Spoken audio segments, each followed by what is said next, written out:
The invitation arrived in September. Columbia University. Presidential Scholars Welcome Evening. A celebration for incoming freshmen who'd received full academic scholarships. November 15th at 6 p.m. Low Memorial Library. Business casual. Family welcome. My nephew Ethan had earned one of those scholarships. Perfect SAT scores. Valedictorian. National Merit Scholar.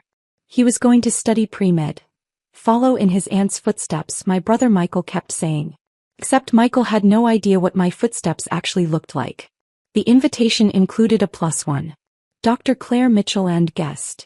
I didn't have a guest. I'd been divorced for 6 years. My ex-husband had wanted children. I wanted my career. We'd wanted different lives. I RSVP'd for one. 2 weeks before the event, Michael called. Claire, you're coming to Ethan's thing at Columbia, right? Wouldn't miss it, I said. Great. We'll sit together. It's this whole reception thing. The dean is speaking. Very prestigious. Ethan's so excited. I'm excited too. He's going to be pre-med. Just like his aunt. Michael's voice was warm with pride. Remember when you were pre-med? Now look at you. Working at the hospital. It's come full circle. Working at the hospital. That's how Michael described my career. For the past 20 years. I'd stopped correcting him 15 years ago. It has, I said simply. Listen, Claire, I know you're busy with your hospital job, but try to dress nice for this, okay? It's Columbia. Very formal crowd. Lots of important people. I'll do my best, I said. Great. See you there. He hung up. I sat in my office staring at my phone. My office. Director of Cardiovascular Surgery, Columbia University Irving Medical Center. Corner office on the 8th floor. Windows overlooking the Hudson River. My name on the door. Dr. Claire Mitchell MD PhD. 3 diplomas on the wall. Columbia undergrad, Columbia Medical School, Columbia PhD in biomedical engineering. I'd spent my entire professional life at Columbia. 24 years. From undergraduate student to attending surgeon to department director. But to my brother, I worked at the hospital. Michael and I had never been close. 6 years apart. He was the older brother. The golden child. The one who did everything right according to our parents' standards. He went to Penn State. Studied business. Graduated with a 3.4 GPA and got a job as a sales manager at a pharmaceutical company. Married young. Had Ethan at 26. Climbed to regional director by 35. Now, at 52, he was VP of sales making $240,000 a year. Our parents thought he'd conquered the world. I was different. The intense younger sister. The one who studied too much. Who chose science over social life. Who went to Columbia on a full scholarship while Michael paid full tuition at Penn State. Claire's the smart one, Dad used to say. Like it was a consolation prize. But Michael's the successful one, Mom would add. I graduated Columbia summa cum laude. Got into Harvard Medical School, Johns Hopkins, and stayed at Columbia for their MD-PhD program. 8 years of medical school and doctoral research. 3 years of general surgery residency. 3 years of cardiothoracic surgery fellowship. I performed my first solo heart surgery at 32. At 35, I was appointed assistant professor of surgery.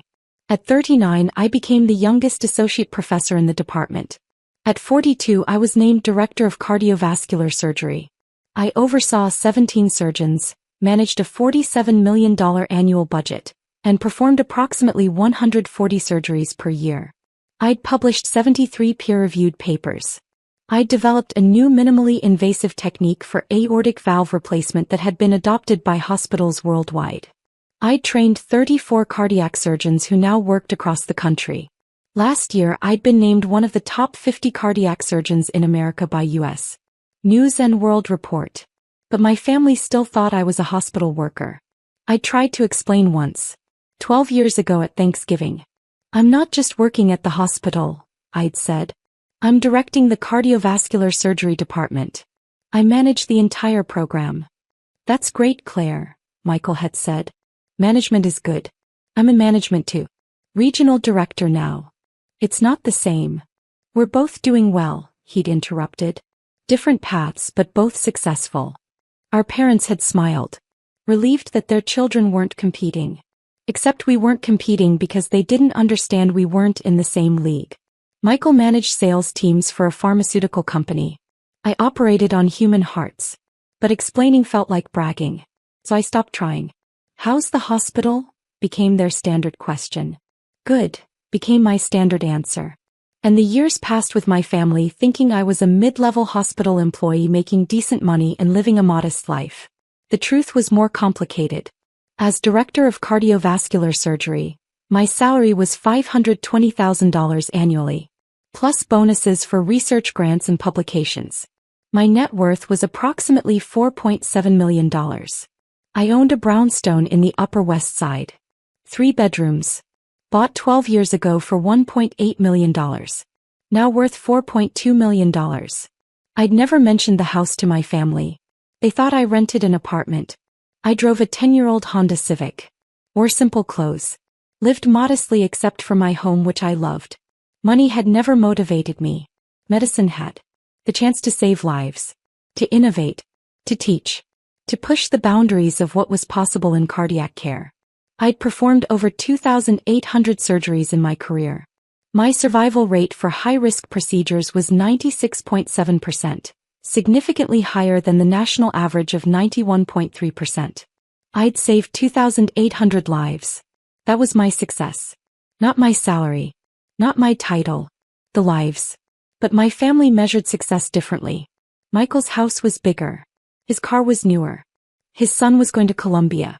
Finally, Mom had said when Ethan got his acceptance letter. Someone else in the family going to an Ivy League school. Claire's always been the only one. Ethan's going to be pre-med, Michael had added proudly. Just like Claire. Maybe she can give him advice about the hospital. I'd smiled and said nothing. November 15th arrived cold and gray. I left the hospital at 4 p.m. I'd finished my last surgery at 2:30, a triple bypass on a 67-year-old man with severe coronary artery disease. The surgery had gone perfectly. He'd be in ICU for 2 days, then recovery. He'd go home to his wife and grandchildren. Another life saved. I went home, showered, changed into a navy dress and blazer. Simple. Professional. The kind of outfit that said hospital employee, but also Columbia alumna. I arrived at Low Memorial Library at 5:50 p.m. The building was stunning. Neoclassical architecture. Massive columns. The iconic dome. I'd walked past it thousands of times as a student, but it never stopped being impressive. Inside, the rotunda was set up for the reception.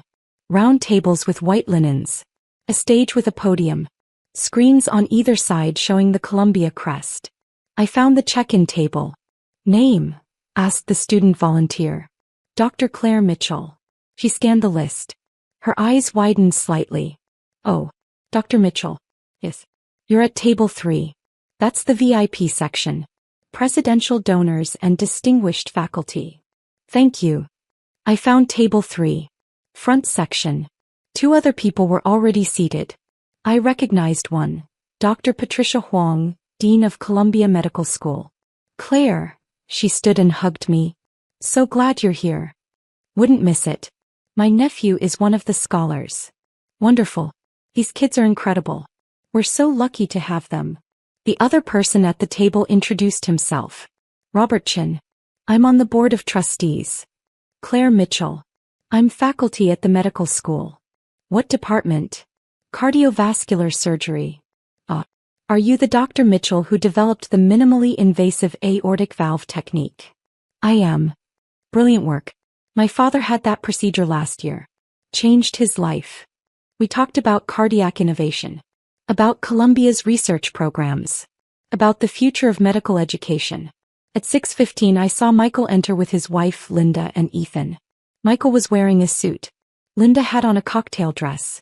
Ethan looked uncomfortable in dress pants and a button-down shirt. They were scanning the room. Looking for their table. I waved. Michael saw me. Waved back. Started walking over. Then he noticed where I was sitting. Table 3. Front section. With the dean and a board member. He hesitated. Walked over anyway. "Claire. You're here early." "I am." "This is table 3. I think that's for faculty and VIPs." "I know. I'm sitting here." "Oh. They put you with the VIPs? That's nice of them. He didn't understand. Thought someone had made a seating error in my favor. Where are you sitting? I asked. He checked his card. Table 17. Back section. Come on, Linda, Ethan. Let's find our table. Good to see you, Michael, I said. We'll catch up after. They walked away. Dr. Huang smiled at me. Your brother? Yes. He seems nice. He is. He just doesn't quite understand what I do. How is that possible? You're one of the most prominent cardiac surgeons in the country. He thinks I work at the hospital, like a staff position. I've never corrected him. She stared at me. Why not? Because it doesn't matter. My work speaks for itself. Whether he understands it or not doesn't change the lives I've saved or the research I've published. That's very zen of you. Or very tired, I admitted. I spent years trying to explain. Eventually I stopped. Robert Chin leaned over. My brother thinks I'm in finance. I'm chairman of the board of a Fortune 500 company. Family is complicated. It is, I agreed. At 6:30 the program began. The current university president welcomed everyone. Talked about Columbia's commitment to merit-based scholarships. Introduced the Presidential Scholars Program. These students represent the best of the best, he said. Perfect grades. Perfect test scores. But more than that, leadership, innovation, passion for learning. They're the future of Columbia and the future of our world. Applause. Tonight we're announcing something special. Thanks to the generosity of our alumni, we're expanding the Presidential Scholars Program. For the first time, we'll be able to offer full scholarships to 50 students per year instead of 30. More applause. This expansion is possible because of a transformative gift from one of Columbia's most distinguished alumni.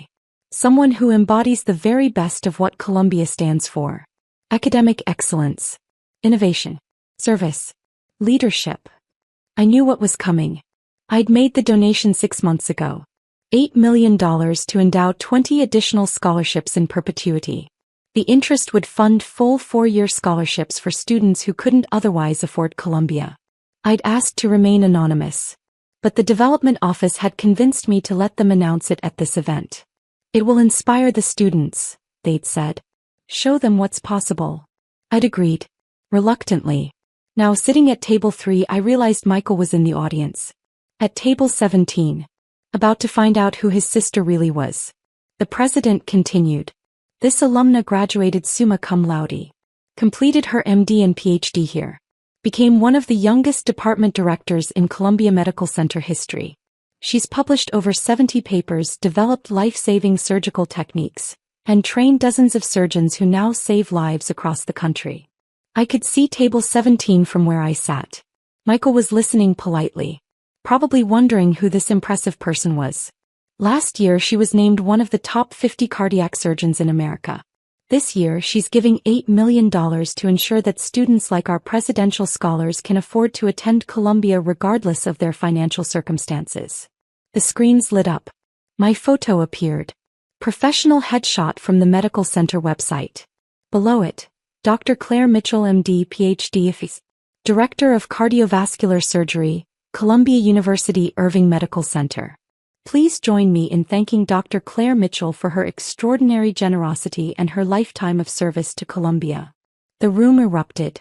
800 people stood, applauding. I stood slowly, smiled, waved slightly. At table 17 Michael was frozen. His mouth was open. He was staring at the screen. Then at me. Then at the screen again. Linda was standing and clapping, but she looked confused. Ethan was staring at me with an expression I couldn't quite read. The president gestured for me to come to the stage. I walked up. The applause continued. He handed me the microphone. Thank you, I said. I'm not much of a public speaker. I'm better with scalpels than words. Light laughter. But I want to say something about why this scholarship matters to me. 28 years ago I was sitting where these students are sitting. A presidential scholar. First in my family to go to an Ivy League school. Daughter of a factory worker and a teacher.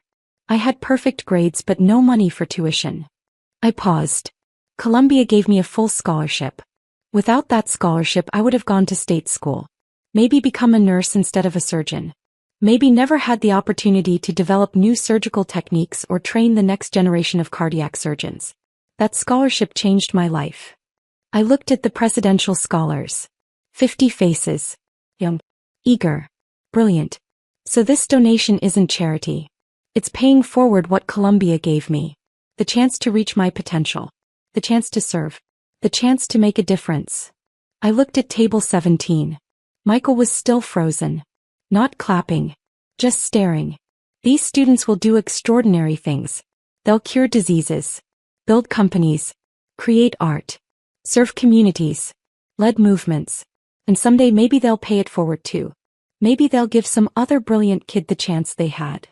I held up the certificate the president had given me. Thank you, Columbia. For believing in merit over money. For creating opportunities. For changing lives. The applause was thunderous. I walked off stage. Back to table 3. Dr. Huang hugged me. That was beautiful. Thank you. Robert Chin shook my hand. $8 million. That's transformative. It's an investment, I said. In the future. The rest of the evening was a blur. Dinner was served. I made small talk with the table. Students approached to thank me. Faculty members congratulated me. At 8:30 the formal program ended. Networking began. Michael appeared at my table. Claire, can we talk? Of course. We walked to a quiet corner of the rotunda. He looked shaken. You donated $8 million. Yes. $8 million. Yes, Michael. Where did you get $8 million? I saved it. Over 24 years. Plus investments. Plus the sale of some stock options. Stock options from what? I consult for a medical device company. They gave me equity. The company went public. The stock appreciated. He was quiet for a long moment. You're not just working at the hospital. No. You're the director of cardiovascular surgery. Yes. You're one of the top 50 cardiac surgeons in America. According to one ranking, yes. You make what? What do you make? Michael, I don't think. Just tell me. Roughly. Including bonuses and consulting, about $600,000 a year. His face went pale. $600,000. It's not about the money. You make $600,000 a year and you never told us? You never asked, I said quietly. You asked how the hospital was. I said good. You assumed I was a mid-level employee. I didn't correct you. Why not? Because it didn't matter. You measured success by salary and title. You were proud of your VP position and your $240,000. If I told you I made more, it would have changed our relationship. You would have felt competitive. Or defensive.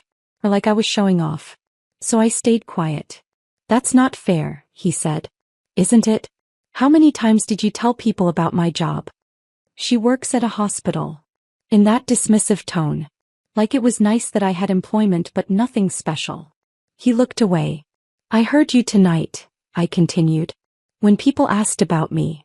She works at a hospital. My son will be the real success. I didn't mean. Yes, you did. You've been saying it for 20 years. I work at the hospital. You're the successful one. The regional director. The VP. The one who made it. Because I thought. You thought I was ordinary. Unremarkable. Just another hospital employee. Because I didn't brag about my achievements or my salary or my research. So you assumed I didn't have any.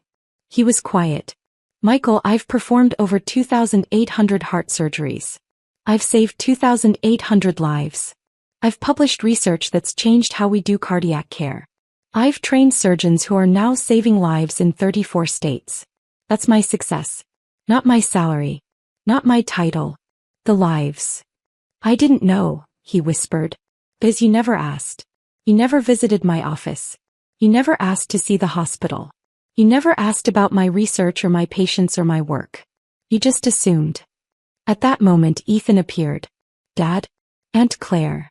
He looked between us. Are you okay? We're fine, Michael said automatically. No, we're not, I corrected. But we will be. Ethan looked at me. Really looked at me. You donated $8 million. I did. For scholarships. Yes. Why? Because 28 years ago Columbia gave me a full scholarship. Changed my life. I wanted to do the same for other students. He paused. That's incredible. Thank you. I had no idea you were so successful. Most people don't, I said. I don't advertise it. Dad said you worked at the hospital. Like as a staff person or something. Michael looked ashamed. I do work at the hospital, I said. I'm just also the director of cardiac surgery. Both things are true. Ethan smiled. Can I ask you something? Of course. You said you're going to follow in your footsteps. The pre-med thing. But I don't even know what your footsteps look like. Would you tell me? Really tell me? I looked at Michael. He nodded. I'd be happy to, I said. We went to a coffee shop near campus. The three of us. I told Ethan everything. About medical school. The sleepless nights. The first time I held a human heart in my hands during surgery. The feeling of knowing that if I made one wrong move the patient would die. I told him about my first solo surgery. A 54-year-old woman with aortic valve disease. How I'd been terrified. How my hands had shaken. How the surgery had taken 6 hours. How she'd survived and hugged me 2 weeks later and said, "You gave me my life back." I told him about the research. The years of studying minimally invasive techniques. The failures. The breakthroughs. The moment I realized we could do valve replacements without opening the entire chest cavity. I told him about the first patient who received my new technique. How the recovery time was cut in half. How the complication rate dropped. How other surgeons started adopting it. I told him about the teaching. Training residents and fellows. Watching them perform their first surgeries. Knowing they'd go on to save thousands of lives. That's the real success, I said. Not the salary or the title or the awards. It's the woman who gets to watch her grandchildren grow up because you replaced her valve. It's the man who gets to walk his daughter down the aisle because you repaired his coronary arteries. It's the lives you save and the lives those people touch. Ethan was listening intently. Do you ever lose patience? Yes, I said honestly. Surgery is risk. Sometimes we do everything right and the patient still dies. Those are the hardest days. How do you handle it? I remember the ones I saved. The 96.7% who survived. The families who got to keep their loved ones. And I used the losses to make me better. To refine my technique. To reduce risk. Every patient who dies teaches me something that might save the next one. Michael was quiet. Just listening. I want to do that, Ethan said. I want to save lives. Then you'll be a great doctor, I said. Will you help me? Like mentor me through pre-med? I'd be honored. He smiled. This is so much cooler than I thought. Dad always said you worked at the hospital like it was boring. But this is amazing. Michael flinched. I reached over and squeezed his hand. Your dad didn't know. How could he? I never told him. You could have, Michael said quietly. Why didn't you? Because you seemed happy thinking you were the successful one. The golden child. The one who'd made it. I didn't want to take that away from you. That's incredibly sad, he said. Or incredibly kind, I countered. Depending on how you look at it. I've been a jerk, he said. For 20 years. Introducing you as my sister who works at a hospital, like it was cute that you had a job. You weren't a jerk. You were uninformed. There's a difference. I should have asked more questions. Yes, you should have. But you can start now. Over the next 6 months, everything changed. Michael visited my office at the hospital. Watched me do rounds. Sat in the observation gallery during a surgery. Saw what I actually did. Afterward he'd said, "That was the most intense thing I've ever witnessed. You're incredible, Claire." Thank you. I'm sorry I didn't see it before. You see it now. That's what matters. Ethan started coming to the hospital every other week. Shadowing me. Bernie. Asking questions. I introduced him to residents. Let him observe procedures. Taught him about anatomy and physiology and the art of surgery. You're a natural teacher, one of my residents said. You should do more of this. I am, I said. Starting with my nephew. In March, Michael called a family meeting. Mom, Dad, Linda, Ethan, and me. I have something to say, Michael announced. For the past 25 years, I've been telling everyone I was the successful sibling. The one who made it. The one who did everything right. Our parents looked confused. But I was wrong. Claire is the successful one. She's one of the top cardiac surgeons in the country. She makes twice what I make. She saved almost 3,000 lives. She donated $8 million to Colombia. And I had no idea because I never bothered to ask about her life. Mom's mouth fell open. $8 million? Yes, I said simply. Where did you get $8 million? I saved it, invested it, earned it over 24 years of working as a surgeon. You're a surgeon? Dad asked. I thought you were a hospital administrator or something. I'm the director of cardiovascular surgery. I both operate and administrate. Silence. Then Mom said, why didn't you tell us? I did tell you. Multiple times. You didn't listen. Eventually I stopped trying. That's not fair. Mom, Michael interrupted. It is fair. We didn't listen. We assumed. We were so busy being proud of my regional director title that we never asked what Claire's title was. I'm proud of your title, I said to Michael. You worked hard for it, but we can both be successful. Success isn't a competition. I know that now, he said. I wish I'd known it 20 years ago. Dad stood, walked over to me, hugged me. I'm proud of you, Claire. So proud. And I'm sorry I didn't say it more often. Thank you, Dad. Mom joined the hug. My daughter, the heart surgeon. Cardiac surgeon, I corrected gently. But close enough. In May, Columbia held its annual donor recognition event. The development office had asked me to speak, to explain why I'd given the $8 million. I agreed. The event was at the faculty house. 300 guests. Major donors. University leadership. Faculty. Students. My whole family came. Mom, Dad, Michael, Linda, Ethan. They sat at table 5. Front section. Proud. When I was introduced, they stood and cheered louder than anyone. I walked to the podium, looked out at 300 faces, and began. 28 years ago, I walked onto this campus as a scared 18-year-old from a working-class family in New Jersey. I'd been accepted to Columbia with a full presidential scholarship. Without that scholarship, I would have gone to Rutgers. Probably become a nurse. Maybe taught biology at a high school. I paused. But Columbia gave me a chance. A chance to study with the best professors. To work in world-class research labs. To attend medical school. To become a cardiac surgeon. To save lives. I looked at my family. My family didn't always understand my path. They thought I worked a modest hospital job. They didn't know I was directing a department or performing complex surgeries or publishing groundbreaking research. And honestly, that was partly my fault. I didn't share. I didn't explain. I let them think what they wanted to think. Michael was crying. But over the past 6 months, that's changed. My family now understands what I do. And more importantly, why I do it. Not for the salary or the prestige or the recognition.